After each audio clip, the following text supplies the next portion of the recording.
Hey Doc, day 14 of the blogging challenge. Today's prompt is odd moments. Years ago, early on, going into business, I always was selling some product or service.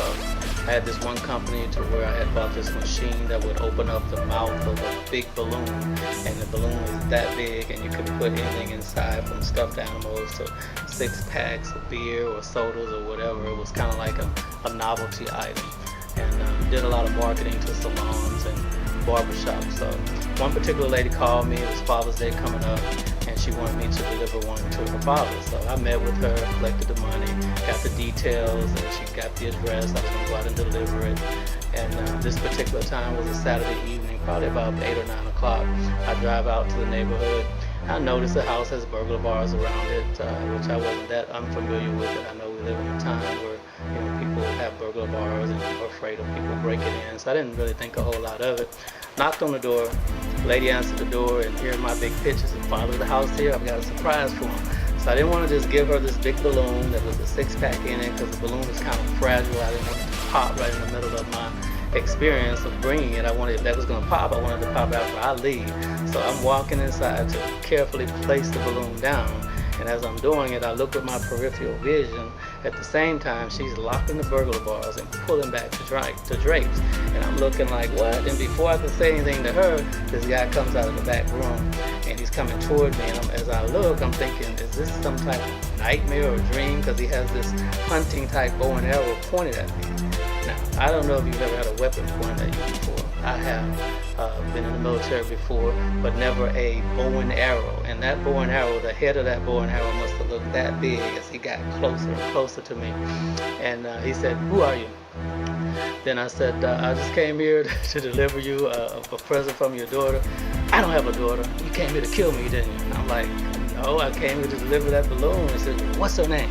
I said, well, I couldn't think of it. She had like one of these 7-syllable names.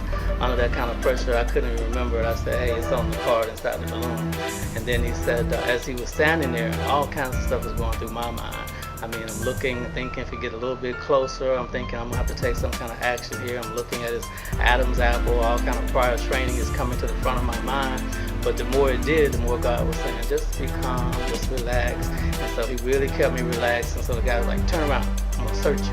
So I guess I didn't move quick enough, because he was pulled back on that bow and arrow a little bit more. So turn around, and then as I turned around with my hands against the door, I'm thinking to myself how glad I was I had not brought my pistol. I have a concealed handgun license. Normally when I'm out doing deliveries late, I'll have that on me. But think about it, had I had that on me, only one or two things would have happened. I would either had to pull it on him, or he would have found it on me, and in his mind he would have thought surely I had came there to kill him, and the circumstances probably would have turned out differently.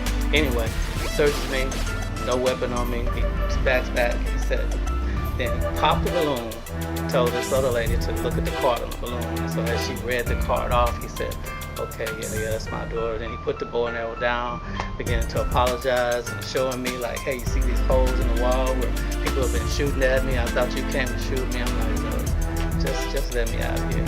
So I opened the door, got out of there. As I look back and reflect, it was just another one of those times where God was looking out for me in an extreme, odd situation. Very thankful. And anyway, needless to say, left there, never delivered any more balloons, moved on to another business some short time later.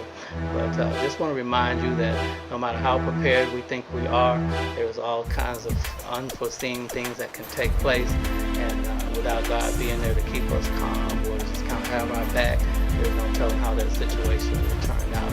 So that's one of the odd moments that happened to me. I don't think I've shared it with probably more than a handful of people, but I'm sharing it with you today to be mindful that we need God through this walk, through this journey, through this living the dash. I tell my own story. Do you?